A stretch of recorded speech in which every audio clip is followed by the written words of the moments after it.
حضرت مسیح موعود علیہ الصلوۃ والسلام فرماتے ہیں، اور میری حالت جو ہے وہ خداوند کریم خوب جانتا ہے۔ اس نے مجھ پر کامل طور پر اپنی برکتیں نازل کی ہیں اور اتباع نبوی میں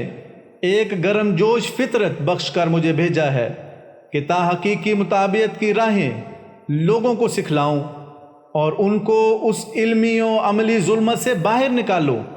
جو بوجہ کم توجہی ان پر محیط ہو رہی ہے۔ میں اس بات کا دعویٰ نہیں کرتا کہ میری روح میں کچھ زیادہ سرمایہ یا علوم کسبیہ ہے، بلکہ میں اپنی ہیچ مدانی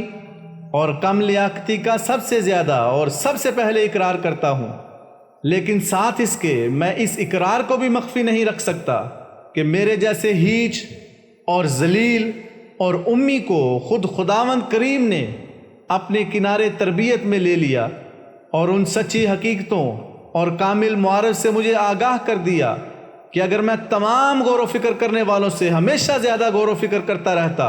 اور بائیں ہمہ ایک لمبی عمر بھی پاتا، تب بھی ان حقائق اور معارف تک ہرگز پہنچ نہ سکتا۔ میں اس مولا کریم کا اس وجہ سے بھی شکر کرتا ہوں کہ اس نے ایمانی جوش اسلام کی اشاعت میں مجھ کو اس قدر بخشا ہے کہ اگر اس راہ میں مجھے اپنی جان بھی فدا کرنی پڑے تو میرے پر یہ کام بفضل ہی تعالیٰ کچھ بھاری نہیں۔ اگرچہ میں اس دنیا کے لوگوں سے تمام امیدیں قطع کر چکا ہوں،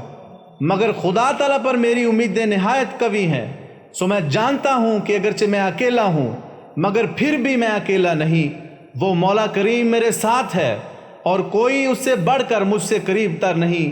اسی کے فضل سے مجھ کو یہ عاشقانہ روح ملی ہے کہ دکھ اٹھا کر بھی اس کے دین کے لیے خدمت بجا لاؤں اور اسلامی مہمات کو بشوق و صدق تمام تر انجام دوں۔ اس کام پر اس نے آپ مجھے مامور کیا ہے، اب کسی کے کہنے سے میں رک نہیں سکتا اور نہ نعوذ باللہ اس کے الہامی احکام کو بنظر استخفاف دیکھ سکتا ہوں، بلکہ ان مقدس حکموں کی نہایت تکریم کرتا ہوں اور چاہتا ہوں کہ میری ساری زندگی اسی خدمت میں صرف ہو، اور در حقیقت خوش اور مبارک زندگی وہی زندگی ہے جو الہی دین کی خدمت اور اشاعت میں بسر ہو۔ ورنہ اگر انسان ساری دنیا کا بھی مالک ہو جائے اور اس قدر وسعت معاش حاصل ہو کہ تمام سامان عیش کے جو دنیا میں ایک شہنشاہ کے لیے ممکن ہیں وہ سب عیش اسے حاصل ہو، پھر بھی وہ عیش نہیں بلکہ ایک قسم عذاب کی ہے جس کی تلخیاں کچھ ساتھ ساتھ اور کبھی بعد میں کھلتی ہیں۔